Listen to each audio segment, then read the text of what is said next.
আসসালামু আলাইকুম। আমি আপনাদেরকে মানুষের সাথে প্রতারণা করার ফলাফলটা আজকে বলি। এর আগের বৃহস্পতিবারে আমার টাচ মানিতে টাকা ঢুকছে। এখন মাসও শেষ হয় নাই যে বেতন আসবে। আমি কই, "কিরে, এই টাকা তো আমারে কেউ দেওয়ার কথাও না, এরকম লোকও নাই।" পরবর্তীতে আমি ফোন দিয়ে জানতে পারলাম যে এরা অমুক, অমুক জায়গা থেকে লোকেশন থেকে পাঠাইছে। পরবর্তীতে পাঠাইছে, বাদে ওই লোকেশনে ফোন করলাম। ফোন করার পর জানতে পারলাম কাহিনী। এখন ২ মাস আগে ফিরে যাই। বাংলাদেশে যত ম্যারেজ মিডিয়া আছে সবগুলো কিন্তু বাটপার। এটা আপনারা কল্পনা করতে পারবেন না যারা এগুলোর সাথে ইনভলভ না। এখন আমি যেকোনো মাধ্যমে হোক একটাতে জড়াইছিলাম। জড়ানোর পর এখন আমি দেখলাম যে ওরা আমার সাথে বাটপারি শুরু করছে। আর ওদেরকে আমি বললাম যে, "আমি যদি চাই আপনাদের প্রতিষ্ঠান আমি বন্ধ করতে পারি। কিন্তু আমি এটা করব না।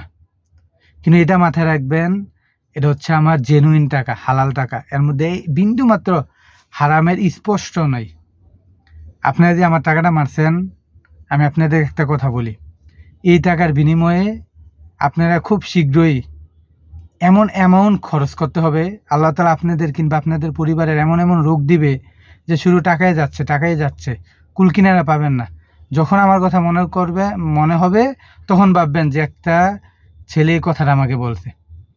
পয়দা যিনি পাঠাইছেন উনি ২ সপ্তাহে ৬ লাখ টাকা খরচ করছে। পরে দিয়ে উনি মানে কান্না করছে, ক্ষমা করতে আমি কই সম্ভব না।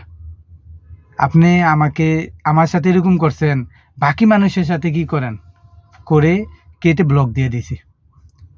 এখন সবসময় যে ক্ষমা করা উত্তম ইসলামে, কিন্তু আপনি যদি না করেন সমস্যা নেই।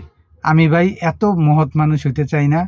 আমি যারা বাটপার, প্রতারক, মিথ্যাবাদী, আমি ওদেরকে জীবনও ক্ষমা করা সম্ভব না আমার দ্বারা।